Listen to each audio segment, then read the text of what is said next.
Hello and welcome to the Pop Pod. I am Sam, also known as Pop Sam Cam, and we are back in fighting fit health, and I have producer Jono with me for Bop or Flop. We missed last week, but we're going to make up for it this week because I feel like this is the best New Music Friday that we've ever done since we've been doing these together. We've done 3, I think, but this takes the crown.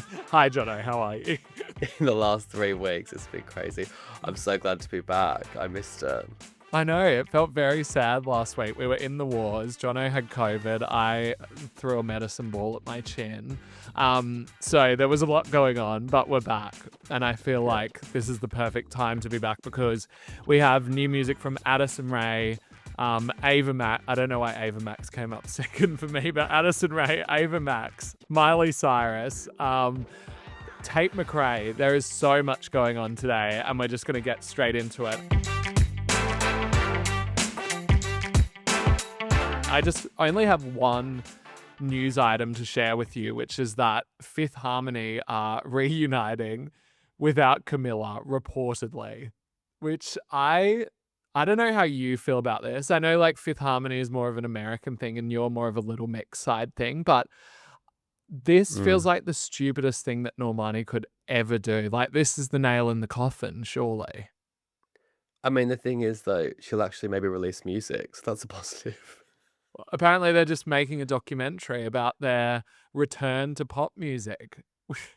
I don't want a documentary. I'm not even sure I want an album. I want Normani to release music videos from the album last year that she seemed to forget.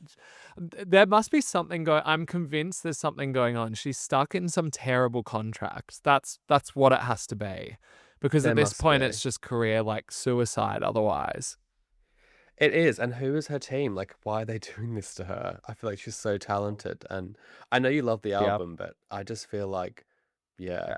And what about the other girls? I've not followed their solo careers. Are they? Well, one of them like quit music because it wasn't doing anything. Another one hasn't done a lot of music, and I think Lauren's the other one that I know like has an incredible voice and has released some music, but like nothing. I don't know. It just seems a mess. And going back to it, it's like Little Mix doing a reunion tour right now with Jessie. Like, it would just be absolutely ridiculous. I would go, but it would be ridiculous. Same. I'd love Little Mix to reunite, even though it's been like a year. Yeah, literally no time at all. Shelve the album, Jade. Well, that's the news. Let's just get straight into Bop or Flop, because as I said, there is a lot to discuss. The first one I think that we should go with is Miley Cyrus's Easy Lover. You make it hard to touch anything goes when we're undercovers. But you're not an easy lover. Because she has released her album, Something Beautiful. I've reacted to it on YouTube. If it's not already up there now, it will be up there very soon. What do you think of Easy Lover? Hold your thoughts on the album. Just tell me what you think of Easy Lover. I think it's like a solid 8 out of 10 song, and I think it's stronger than End of the World for me. Really? Yeah. Well, we're getting into the album already, but End of the World's not my favorite. But I think this is really good. What do you think about this being originally for Cowboy Carter? It doesn't sound country at all to me. I thought that, but then when I listened a couple times more, I'm getting like a little bit of a country vibe in some of the lyrics to it. And what does she say? She says like "get 'em B" or something like that. Well, she thought that'd get her over the line. Because why is that still in there? Apparently, there's now Brittany Howard on. I know she's on the album, but somebody said she's on guitar in this, and that was the justification for "get 'em B" now. But I mean, nobody really thinks of Brittany Howard as being B. She's about to get a lawsuit from Parkwood. I mean, she made the right choice going with Two Most Wanted, in my opinion. Like, I don't really hear Beyonce on this. I hear a lot more of Miley on it. But apparently it's from the Plastic Hearts era. Oh, is it? Yeah, that's right. I agree. I think it sounds more like Miley and Gaga than Beyonce. So I definitely agree that Two Most Wanted was the better choice for Cowboy Carter. But I like it. What about you? Yeah, I really like it. I mean, it's not my favorite on the album either, but I think that the album gets a lot more adventurous than this song does without getting too much into the album. we're just teasing everyone so much. You're not going to get our thoughts today. Um, but but yeah, I think that it's strong. Her vocals sound good. I think that like maybe More to Lose is better in terms of the singles, but this one Yeah. potentially has more radio potential to it. It has Yeah. more of like a hook in the chorus. Ryan Tedder is one of the co-writers on it. So yeah, I mean, I don't have many bad things to say about what Miley's doing right now. So this is a bop from me. Yeah. Is it a bop Bop from for you? me. Yeah, Okay, bop. good. Not if I Addison, was like, I really like it. Flop. Song of the Year, flop. Addison Rae's Fame is a Gun. This is the 5th song, I think, off her forthcoming album, Addison.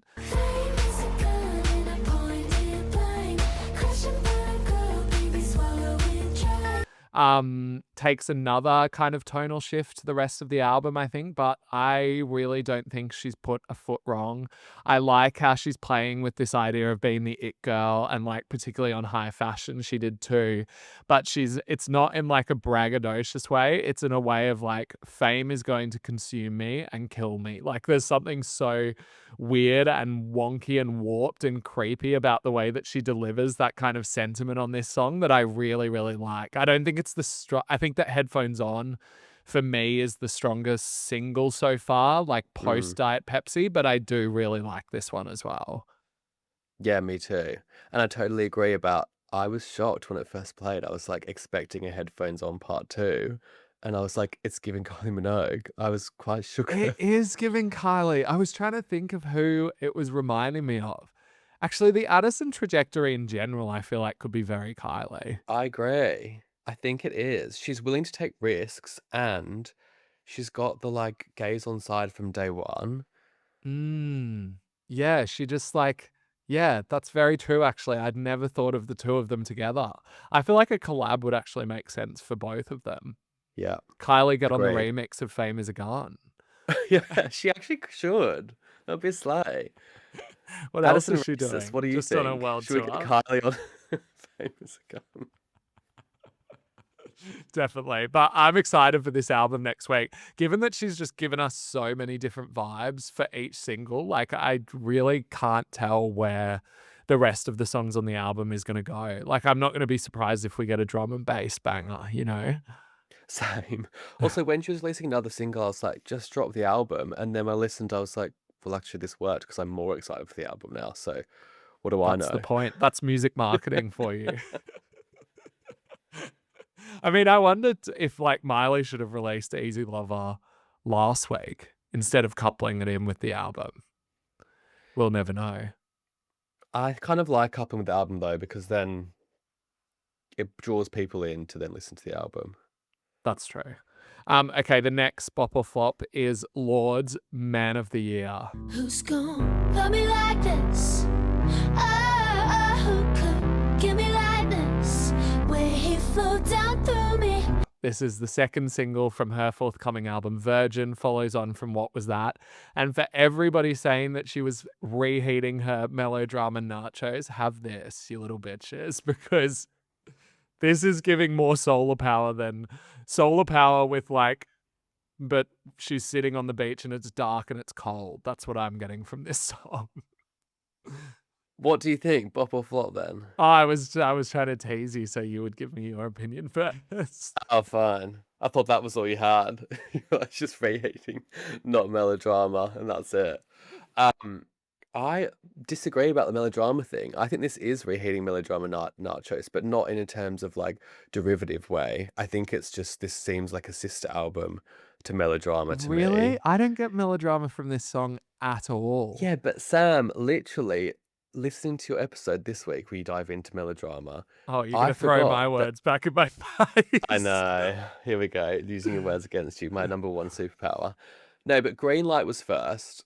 That is giving the first single of this album for me. And Liability's second single, I think, is giving Man of the Year. Like, I feel like that's the same kind of... Interesting. It's giving me Stoned at the Nail Salon more than it's giving me Liability. Oh my God, that is interesting. It's like blue dress, yellow dress, or whatever it is. It is. Yanni or Laurel. Yeah. Yeah, but I feel like this is a trope with all of her albums now, apart from the first one where she gives the really like bombastic first single Mm, and then she follows it up with something way more vulnerable. But yeah. I do think like Liability is, in terms of vulnerability, matches this one, because this one Yeah. just feels like just a total like cleansing of emotion and just like an outpouring of everything that she's been feeling. And the fact that she gives us that catharsis at the end where the Mm, drums just like thunder and it feels like she's like crashing through, that's the kind of like toughness that Solar Power didn't give us as a yeah. payoff, you know? Like Solar Power, you kind of went through it all as if we were like disassociating from any kind of emotion, which I like we've talked about that we both like Solar Power. But Yeah. this one finally at the end gives it to us. It gives us that like Phil Collins In the Air Tonight, Rihanna Cold Case Love kind of just like comes in, Yeah. and I love it. It's another bop, like it's another bop from me. Bop What feels like so happy to be like bop when it doesn't have man that of the kind of year vibe at bop? all. But yeah, I love Of it. course you'd bop a man, sexist. What about what do you think it means? Because I think I have a theory that's definitely wrong, but that I fully believe. I haven't really thought too deeply into it other than her it being like an embrace of her masculinity in some Yeah. kind of way, and feeling like that's an emotional breakthrough for her in terms of like understanding who she is. But that's all I've got from it so far. Okay. My What do theory you thought you would go? is Lorde's probably gonna DM me, my DM's open, Lorde, and be like, "You're talking absolute shite." I feel like the narrative is that this song's about solar power because she talks about like going through like ego death, and I was like, is that because of the backlash from solar power? Whereas before she was like so Mm. celebrated, lauded, everyone loved her, and That's I feel. interesting because I thought that was with What Was That? Since I Do was you? 17, I gave you everything. We wake from a Yeah, dream, solar power. What was that? yeah. Mm. And in the video, she's sitting there and then she goes into like the like sand and is like pulling it away and like lashing out at the sand. And I'm like, is this such an obvious like solar power She's turning her reference? back on solar power. But maybe it's more about like her like I feel like she felt like she was happy during the solar power era, and she's obviously had to confront that she wasn't and like step into this new kind of person. A Man of the Year is like an integral moment in finding like a new kind of happiness, and I guess with that comes with like confronting the person you thought you were during the Yeah. solar power era. So I think there is like some kind of sense to that, given that that album represents a time in her life when she, from like what I've heard from what she's been saying, seemed to be quite unhappy. Yeah. I feel like the first two albums were kind of masculine and Solar Power was like her being more Mm, feminine and wasn't definitely. represented. And so I feel like it's kind of like the Man of the Year is like an allegory for that album and her actually being like, I love my masculinity. I don't need to be like, because all of the references for that album were like um women, I feel. Whereas like, Yeah, that's so true. Even having like Clairo and Phoebe Bridgers and stuff on backup, like it was a very feminine sort yeah. of sounding album. Yeah, that's really interesting because I was even seeing clips from the video for like Yellow, Flicker, Light, or the one she did for Hunger Mm, Games. And she is dressed like in a white shirt and like or suit pants. Like she's always had that kind of vibe to her. And I guess we forgot it because she deviated so far from it on Solar Power. yeah. That's cool. Look at that little dissection that we're giving the listeners today. That's a You're level welcome, of listeners. analytical intellectualism that we usually don't And, touch. and Lord, let us know if we're completely off the mark, which we are. She's like, no, I Yellow love Flicker that missed the album. beat. So bop from both of us for Man of the Yeah. Year. Does that mean we've bopped to everything so far? Yeah. All right, let's see if we can change that. Tate McRae is Just Keep Watching. Goes like this, start with a track, eyes on me, arching my back, just like this, here for the night, only burning, just keep watching. This is another single from one of your most anticipated albums of the year, the F1 soundtrack. We all can't wait to hear what they've got in store. But Tate McRae, I guess, like she's giving this a music video. It feels like she's giving it proper single treatment. And given that I guess sports cars kind of had its run now and Revolving Door perhaps hasn't been able to pick up on that success, it feels like a proper single. Does it give me anything that's so close to what doesn't already? No. It feels kind of like Revolving Door Part 2 to me. I think the melody's good, beat's good. Like there's nothing particularly wrong with it, but I'm not like jumping with excitement about it. And I wish she enunciated a little more in the chorus because it does kind of feel like the lips are a bit lazy in the chorus. But I feel like I can't go all the way and call it a bop, but I can't go all the way and call it a flop, you know? Well, Sam, I know that you don't is know. the episode name, bop or flop. You can't do or. Well, I'm going to go, I'm going or. I feel like all my criticism of Tate McRae, Tate McRae, is it Addison Rae and Tate McRae? Are things that I do. I don't enunciate very well. Like I've got lazy lips, whatever. I feel like this. I feel like this is your chance to enunciate your P's and your Q's. Yes, Tate McRae. I'm gonna say this is a bop. I feel like it's like quite catchy. It's not as annoying as her other songs. I feel like her voice has gotten better. I know she's not enunciating perfectly, but it's definitely gotten better than what Her voice I was hearing. definitely has way more of a presence on this song, I felt. Like when she hit the chorus, I was like, oh wow, like it's so unmistakably Tate McRae and I never thought we'd arrive at that moment, you know? Yeah. I just don't know if it does enough to be like a new single separate to So Close to What, like to get people excited. Like if this was the first single of a new album, would you be like jumping for joy? But don't you think that's why it's on the F1 soundtrack? What do you mean? We've gotten some of the best songs from Chris Stapleton, the guy who was on it with Doja Cat, Don Toliver. Oh yeah. And there was another one, Dom Dollar. There's been a lot of. I'll get you the F1 vinyl for your birthday. Thank you. Look, F1's going to be the blockbuster of the year. It's the Barbie movie of the year. It is. It's kind of funny because I've been watching The Studio with what's his name? Oh God, why have I forgotten his name? Seth Rogen. What, Seth Rogen, yeah. And they have this whole like bit about how they're making the Kool-Aid movie, which is like meant to be the next Barbie movie. And it's kind of funny because F1 is doing the exact same thing of trying to be the next Barbie movie by like turning a big brand into like a film franchise. And I don't know, the soundtrack's maybe not working so well, but Tate McRae clearly thinks it's important. So she's given us this song. I think it's bop. Okay, bop from you. The next one is the new Ava Max single, which I've completely forgotten the title because I didn't write it down. Love Myself, Love Yourself. Lovin Myself? I don't need nobody. I'm loving myself tonight. It's all about me. Yeah, it's good for my health. This, I think, is the first single from her forthcoming album, Don't Click Play. We went against her advice. The first single. Hasn't she released 7 already? I know, but I think they would taste. I mean, they might still be on the album, but I feel like this is the one that's getting the big budget push because the other ones barely got 0 budget and made no noise at all. But this one feels like she's really pushing for it.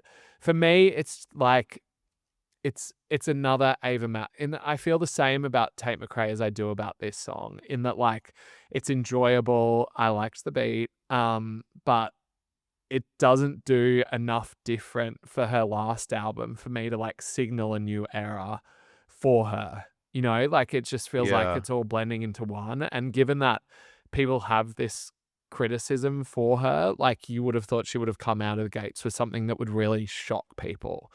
I guess that it's like sexually emancipated and like whatever, like has that vibe to. Is sexually emancipated a thing? Sexually I don't know. liberated. Sexually emancipation of me. I don't know what you're on about.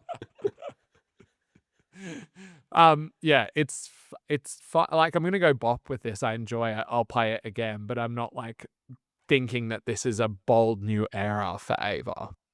Yeah, I'm gonna have to flop it only because. Oh, I never thought you'd flop Ava Max and bop Tate McRae. I know, I'm actually quite surprised. But since Diamonds and Dance Floor, she's not released a song that I've liked. And I feel like before Diamonds and Dance Floors, I was kind of like, oh, Ava, what are you doing? And she proved me wrong. And Yeah, then I feel now the she's same. just proving back to before, where it's like almost there. It's not like there are some elements of this song that are really fun. And like her voice sounds really good. At one point, like the hoarseness of her voice is encapsulated so well, but I hate the beat. It sounds so cheesy and like Do not you? leaning, it's not leaning into like the naughties thing enough to be Yeah, like okay. camp and it just feels a bit like pedestrian. Well, I wouldn't turn it off. I wasn't like my ears are burning, but it's just not good enough as a bop. So I'm flopping it. yeah, I do agree with you, but I think I fall the other way on like a couple points that put me across to bop territory. Yeah, fair. But I do agree that it's not really enough to get people super excited about this return. I don't get, I mean, I think if I sat in on a label meeting for Ava Max, I wouldn't know what to do either. Like, I'm not really sure where to go from here. I think the thing is, she had the songs. Like people were like, "Oh, who is she? What's she doing?" And she would have like millions and millions of streams The BB because the Rexha songs were so effect. good. It was undeniable. But when the songs aren't that good, she doesn't have enough to pull them through. Yeah, I know. I think I agree. That's a shame. Sorry. I know. I Flop like you, for Ava. Ava But Max. Next one is Conan Gray. It's called This Song. It's off his forthcoming album called Wishbone. Stop trying to keep us alive. You're pointing at stars in the sky that already died. It's the follow-up to his album from last year, which was produced by Max Martin. But I think on this one, he's gone back to Dan Nigro and written a lot of this material by himself. And to be honest, I am hot and cold on Conan Gray. Like, I could take or leave him, and he hasn't done heaps of stuff that's excited me, but I was intrigued by what he was doing on the last record, and I really like songs like Maniac. But this one pulled me in, and I think it's because, and I know that I can talk to you about this because I know that you're a fan too, but it reminds me of The Cause Runaway. oh yeah, And I think that it is a reference because Dan Nigro works with Caroline Polachek, who covered The Cause Breathless. I feel like The Cause are being thrown around in the room, and this one does it for me. It feels more personal from him. I just feel like he's got kind of like a trademark as a songwriter now, and I can see a lot of people really falling in love with this song. You that don't is fair. agree? I feel differently. No, okay. There's two elements to this song. The verses are really good and really strong, and they pulled me in. And the chorus, I just find really bland, a bit tacky, and it just puts me off the song. So I think tacky. a really weak kind of tacky. I'm not the target audience, obviously. Like if I was a younger person, like I would probably Younger now. think this is good. I just think it's just not giving it for me. Although I do think your cause, I'd not thought about the cause reference, and I think that is a really good point. But I think I hear that more in the verses rather than the chorus. It just Definitely, feels like I hear it more in the verses. Yeah. it's just vanilla. The chorus, it's not exciting to me at all. And the verses pulled me in, and then I just felt like I was let down.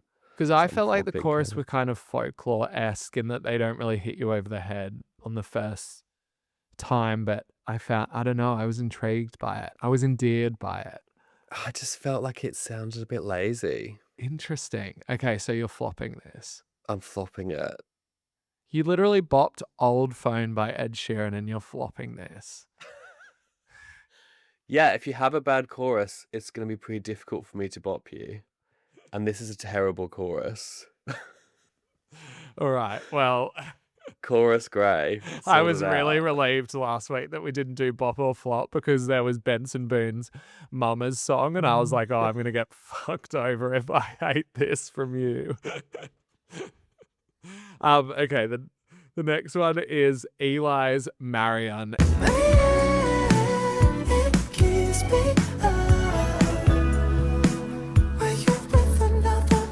Eli is an artist who's been chipping away at it for a while, was really popular on Vine, she's a trans artist. She is about to release her new project called Stage Girl, and this is one of 2 songs she's teasing alongside Girl of Your Dreams, and just tapping into that like Y2K like sweetness so much. Like I just think the melodies on these songs are so, or this song particularly, because we're talking about this one, just so like syrupy and just like get you immediately. And I just love everything she's doing at the moment. Yeah, it's an absolute slay. I don't really know much about her, to be honest. Like, when I saw the song, I was like, okay, cool. There's probably some famous artist that I just don't know, good producer. And I heard it and I was like, I cannot wait to delve into more of the music. And that's the exact reaction I think you should have from listening to a new song from an artist. She sounds incredible. The production is so good. It's catchy and interesting. I'm obsessed. It's a bop. Bop from me as well. Glad we can agree on that. The final one is Olivia Dean's Nice to Each Other. Here we are back again, fighting what's in front of me. There's so much to unpack again. I know that you have been a Dina for a long time. And I've taken a while to catch up, because I remember you told me to listen to that debut record like a long time ago, and I listened and it kind of like just went over me. But since I started seeing videos of her performing and I started watching interviews, like I've gotten obsessed with her. So I want you to go first on like what you think of this song first, being the day one. Yeah. It's interesting. Yeah, I really wanted to listen to her music from day one. My friend Tanya, shout out T, is a massive stan. And Yeah, I remember that. Olivia's an absolute queen. This song is a breath of fresh air. It's like a summer breeze. I thought there was a butt coming. There's a butt coming. No, Dean Streeters unite. I feel like she is. I'm on Dean Street right now, actually. I'm not even Are kidding. you? Yeah. Oh, go on, Olivia.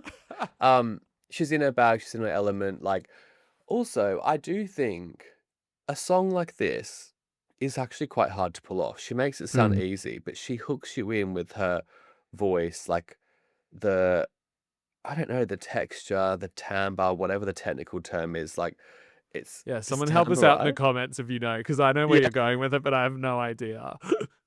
I said timbre and I was like, I'm going timbre. I don't know how you say it. She like makes these songs so interesting, and like I'm encapsulated by her.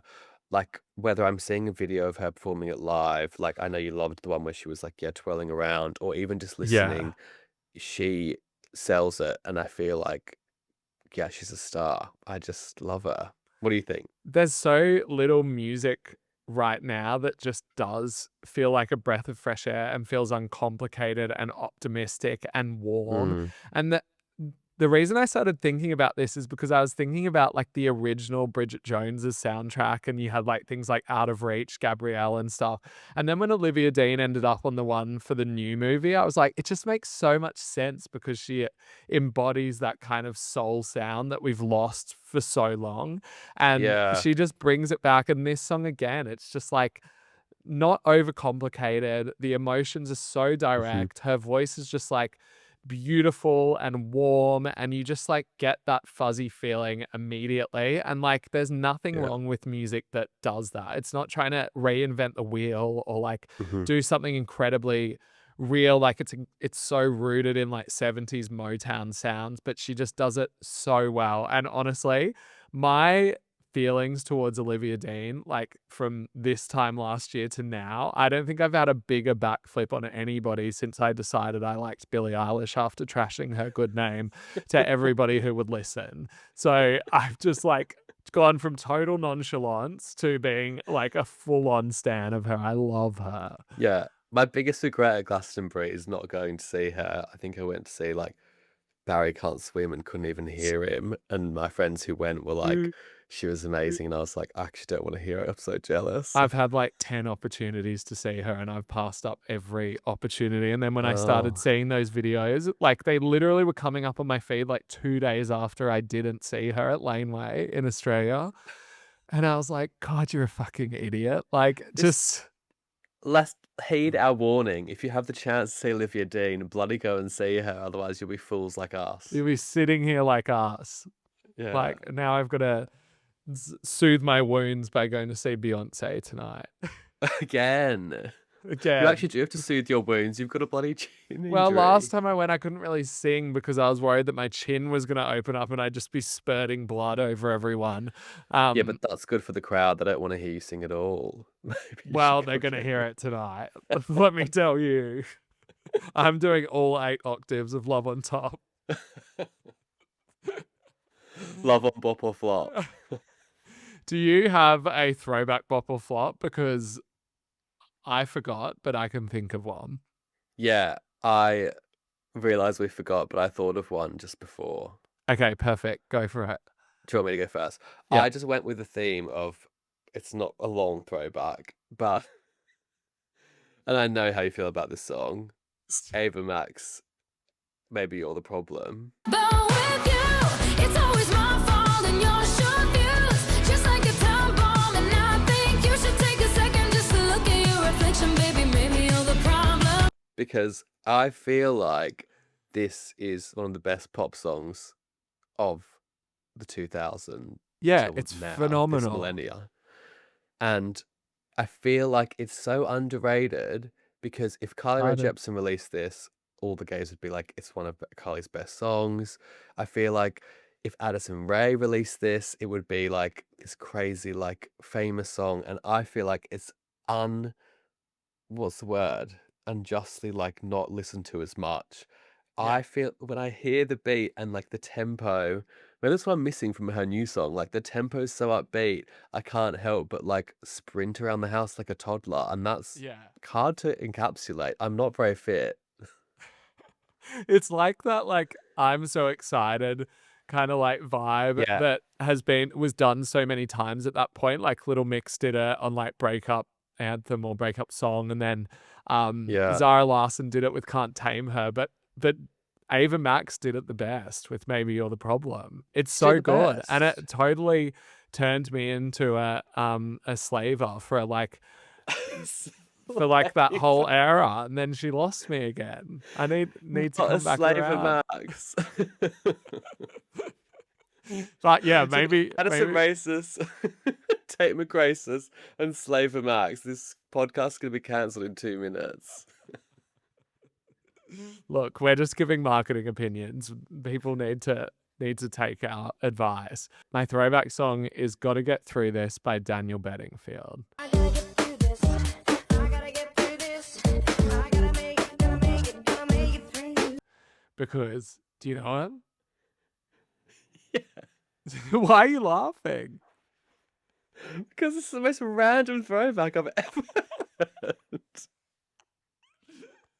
So I played like a set the other day at an Australian pub in New York, and I went through like Australian charts because I knew the audience was going to be kind of Australian, and I was coming up with things. And Daniel Bedingfield is British, New Zealand, something like that. Anyway, but this song was Yeah, a massive hit in New Zealand, and then I found out this week that it was also a massive hit in America, and I just feel like it's Was just it? pop perfection. It's so good. Like, I feel like if Troye Sivan released this today, it would be a huge hit. And I need a cover. And a little like tidbit as well is that he's Natasha Bedingfield's brother. So Yeah. they're basically like the Haim sisters. I think, isn't that quite obvious? Bedingfield's not Yeah, but that you common don't last know. surname, Like, is it? no. You don't know. You just have an estimated guess that maybe 2 musicians with the last surname and about the same age might be related. Did you play the full song or did you play a remix in your DJ set? No, I played the full song. That is an That's- absolute bop. This is what happens when I don't get a bop or flop and I have to think on my feet. It's like when my family was asking everybody like what their favorite song of all time was, and I was a little bit drunk and I panicked and I said Scat Man.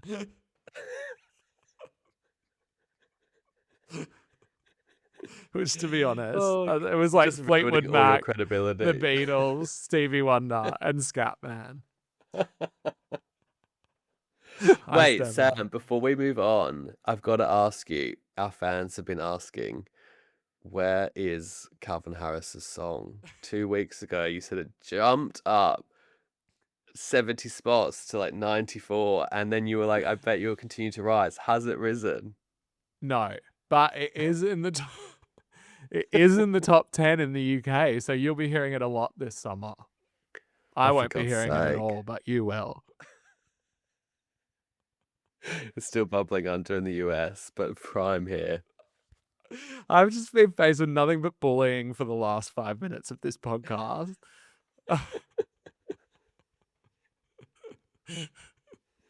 All right. We need to go and discuss some things privately following this. But for now, this is the Pop Pod for today. Thank you for joining us for Bop or Flop. Don't forget Pop Sam Cam's New Music Friday playlist on Spotify and Apple Music. Make sure you follow or subscribe to the podcast if you like what you're hearing. You can join us in the Discord, in the show notes down below. That's where we're talking about pop music on the daily. And finally, if you really, really like us, please rate us 5 stars because it does help other people see this podcast and us join this little pop community that we're forming. Plenty more stuff for you next week. Goodbye. Have a good week. Bye, Jono. Thank you for joining us.